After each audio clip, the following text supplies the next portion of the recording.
Environmental segment. 3, 2, 1. Hi, everybody.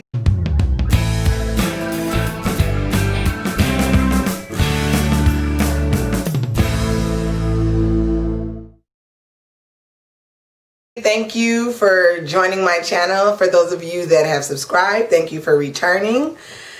I just want to say that before I get started with this segment, we are in a very, very difficult yet moving time in America. And I say it's moving because since the death of George Floyd and things like that, we have seen some things happen.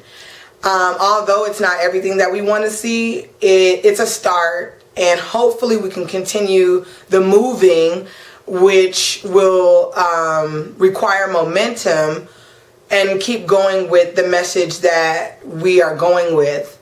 During this time, this is very imperative to have ways of coping, to have processes where you can replace intrusive thoughts with more positive ones, and to understand how important it is to take these tools and use them in raising our children so that they can successfully grow up. Today I will be discussing environments and how the environment plays a part into how clinicians conduct their assessments. Now, I'm not going into assessments and I'm not going into diagnosis in these segments, but just understanding our trauma, understanding how we heal from that trauma. Our environment also plays a major part in children's experiences.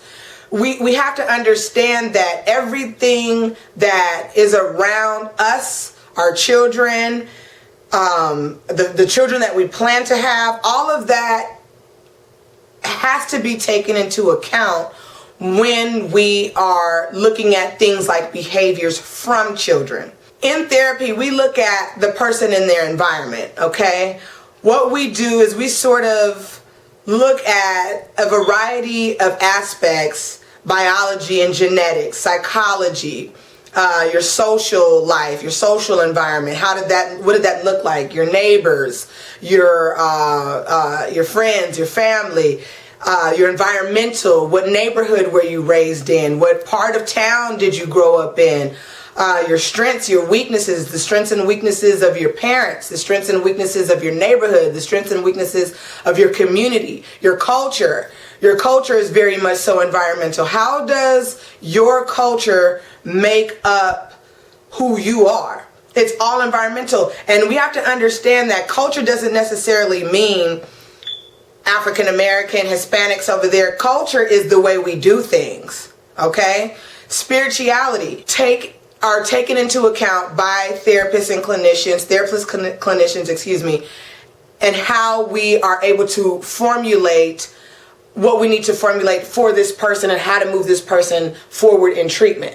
Again, we won't go through all of that on this platform, but at least you'll have the tools and the wherewithal, the knowledge to say, okay, I have that part, but maybe I do need to go sit down and talk to somebody. Maybe I do really need to vent this out. If we look at the biology, the psychology, social, environmental strengths, weaknesses, culture, and spirituality, we can understand a person in their environment. So how a person can go from a totally messed up environment and go to UCLA, USC, Harvard, or something like that. Now, for that person and their caregivers, parents, it takes a lot of self-discipline. It takes a lot of hard work. So where we hear that it all starts within the home, it actually does. It actually does. And making sure that we process our trauma responses, making sure that we understand that our children need to be heard, seen, and loved, we can sort of combat those outward experiences that would sort of dilute what we've taught our children. Another thing that plays a part into how we experience trauma and how we process our trauma is access to resources or the lack thereof. That's all a part of the environment as well. When we look at the access to resources, we look at things like access to good health care, access to health benefits, access to nutritious foods. How do these people over here grocery shop? What kind of doctors do they go to? Do they go to clinics? Or is it an actual doctor's office? All of those things matter. You wouldn't think so, but it does. It does. So if you go into a community like Artesia, say for instance, where it's primarily made up of people from Portuguese people, you walk around their neighborhoods, there's maybe 1 or 2 clinics, they have dress shops, there's beauty shops, there's doctor's offices, there's restaurants, there's malls, there's manicured lawns, there's city hall, there's the library, there's a baseball park, there's the houses start at about $500,000. All of those things make up how you will raise that child in that environment. Those neighbors, those people, those children are all conducive to how your child experiences trauma, processes their trauma, deals with their trauma, and even the amount of trauma that they might see in that setting. Okay? So going down to the access to resources or the lack thereof, that can definitely take a part and play a part in trauma.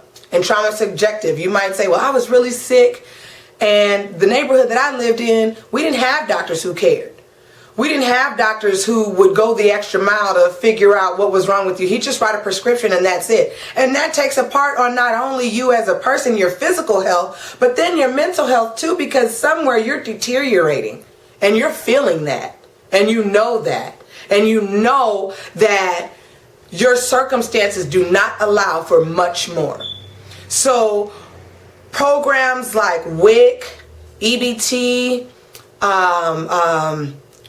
I think is Crystal Stairs, CCRC. Those are all programs that allow you to maximize your ability to use those resources. You want to go to school? Yes, you might have to look up a long list of trusted daycare providers, but somebody can vouch for someone on that list. Okay? You want to eat nutritious foods? Go to WIC, take those nutritious classes, find out how you can eat healthy.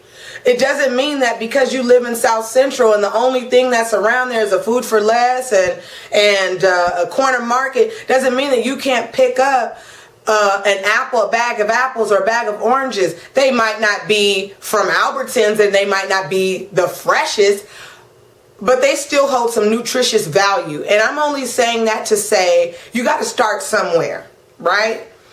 You get food stamps, you have a greater advantage than the person that doesn't get food stamps, the person that actually has to budget and can say, I can't fit that apple into this equation this month. So even with being in the middle or at the bottom, you have some leverage than those at the top. And that can be a starting point for getting you to the top, okay? So seek out your resources. Medi-Cal has plenty of resources. If you are wanting to find a better doctor for your children, pick up the phone and say, hey, I want a doctor who's accredited and so and so and so and so, or I want a doctor whose wait time is less than 5 minutes, because we all know with Medi-Cal you can walk up into a doctor's office and sit there for longer than an hour, 2 hours maybe sometimes, right? But we want to feel like people. We want to be treated as people. We want to walk out of that doctor's appointment and feel like your child or yourself, you were treated with the highest level of care. Okay? And being able to outsource these things also plays in a major point, a major factor into your culture. How does my family, how do the people around me seek resources to go to the doctor? It's nothing but a question, but it can be done. Nutrition and health. Nutrition and health play a major role in the environment that children are raised in. That is probably one of the most pivotal roles. I had a client one time and I was doing the assessment. I was a wraparound therapist and I was doing the assessment, and the previous assessment stated that the child had ADHD. Now, you have to reassess, because what someone else might have seen at any given time might not be what you see, especially if there has been a certain amount of time that has passed. So I'm assessing this boy and I'm speaking to his father. The boy had to be about 5 or 6 years old. I'm speaking to his father, and his father is telling me that around 12 o'clock, 1 o'clock at school is when he would start getting the phone calls from the school saying, such and such is acting up. I have to protect my client confidentiality, so I will not say the name. Such and such is acting up and he needs to come. You need to come get him. And I said, well, what time does he wake up? Oh, well, we wake up at 5 o'clock and I usually get him to the bus stop. What does he have for breakfast? Oh, a bowl of cereal. A bowl of sugar at 5 o'clock in the morning. And what time does school start? School starts at 8 o'clock, 7:30, 8 o'clock. Okay, so there's about, that's a considerable amount of time, from just one bowl of cereal to the time he got to school. And then he says, well, he does eat breakfast at school. Okay, that's fine. Good.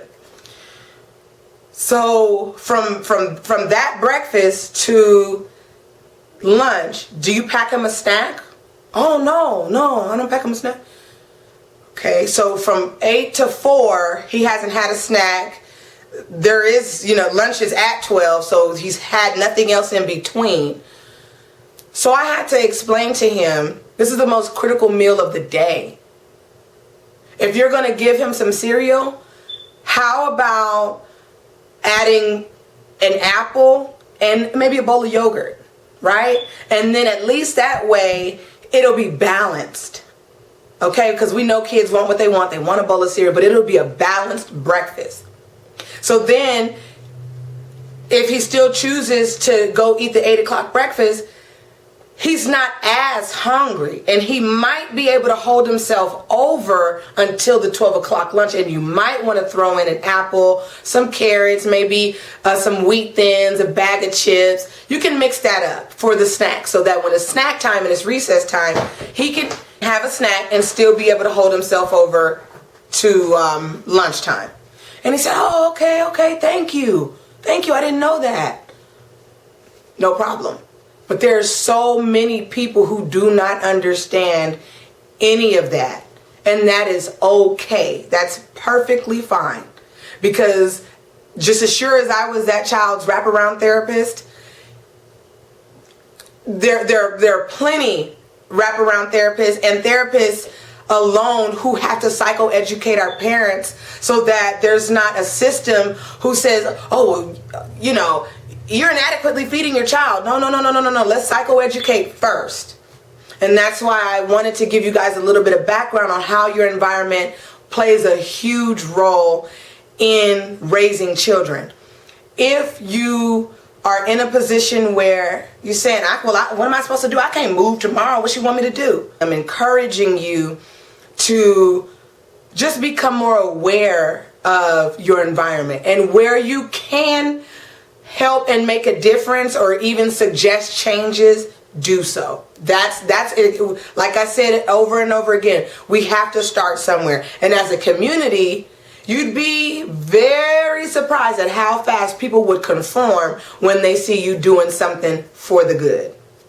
So I hope you got something out of this segment. Again, like I said, I hope something resonated with you. And as always, subscribe.